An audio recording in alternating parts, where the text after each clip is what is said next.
I'm going to be videoing while Isabel is playing the music, okay? What did you think when I was diagnosed? How does it make you feel? Well, I didn't want to believe it. I always thought, oh yeah, that's just Isabel, that's just her personality, she's just funny, she's just outgoing. I never knew it was actually, oh wait, she has something going on in her brain. Because I didn't want there to be anything wrong with you as such. Before my diagnosis, when I was a lot younger, I was just quite hyper. When I got into secondary school, school was a lot more stressful and I was getting sent out like detentions, referrals, stuff like that. And I'd get quite rude to the teachers because obviously there's no filter, so I'd just like chat back. I'd get told off a lot. I wouldn't understand why. And then I wouldn't be able to concentrate and I'd be like, oh, this is so annoying. So the best example of ADHD and like how it feels, if you're walking down a corridor and there's like loads of doors with loads of noise, you can't shut the doors. So it's like everything is just a lot. The medication obviously helps. A common misconception of it is that it makes ADHD go away, which it really doesn't. Do you ever worry that you're going to have to be on medication for like your whole life? It doesn't bother me, the fact that I'll always be on it. I think in school at the minute I'd rather be on it than off it. If I gave it to you, you'd be like... But then I think people are like, well, why aren't you like that? I'm like, well, because science. Because like part of my brain that releases serotonin and like dopamine and that doesn't. Yeah. It's like really tiny. So what the medication does is stimulates that. Yo, ADHD check. People's assumptions of ADHD they annoy me a lot. There's loads of TikTok trends where it's like, oh, ADHD check, oh, I zoned out on camera. It's like, well, no, you didn't. That's not true though. Random dance moves. Well, yeah, like no one really does that. If people understood the severity of it, for some people there wouldn't be that whole kind of, oh, it's just bad behaved kids, as though it's not real, like.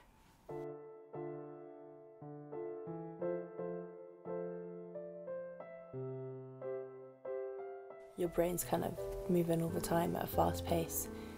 When do you feel like it's kind of slowed down?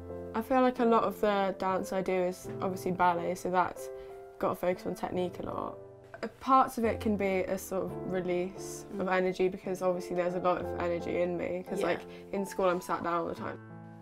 I think because it's physical, like you're actually doing something, you're not sat down writing out how to like point your toe. I think that's why I like it, because I'm always doing something. A massive part of ADHD as well is you can get quite passionate about certain things.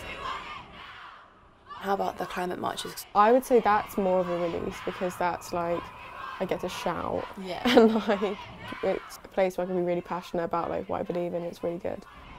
How many of you here have asthma or know somebody with asthma?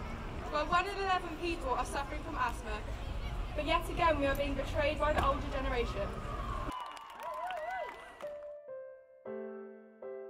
How do you think our relationship has changed since you were diagnosed? I don't think it's changed since I was diagnosed. I feel like our relationship has changed a bit. I feel like when we were younger, we were very close.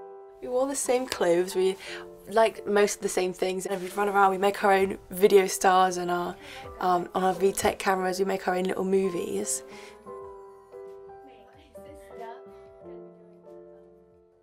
I mean, I guess when we were younger, we were both hyperactive.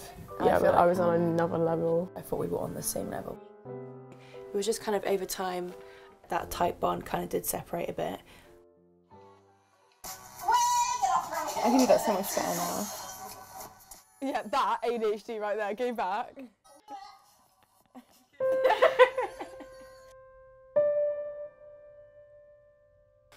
I think like now especially I'm a lot more of a zen person. Yeah, and I feel like I do miss a bit you're like hyperactive. We were both like hyperactive young as well, and we just kind of bounced off each other. We still do, but I mean I prefer being sort of yeah, obviously you prefer zen, but I prefer... You can't have that sort of hyperactive without like the rest of it. That's just not funny. And that's not good for you. That's what comes across for me. I don't think ADHD defines me per se, but I think it sort of It doesn't really mean anything, it just kind of, it's who I am. Like it makes people a lot funnier. If the world didn't have people with ADHD, I think it would be so boring, because people with ADHD bring like next level hyperness to life. We're doing the What's in My Mouth challenge. I'm going to choose 5 items for my sister. I'm going to choose 5 items for my sister.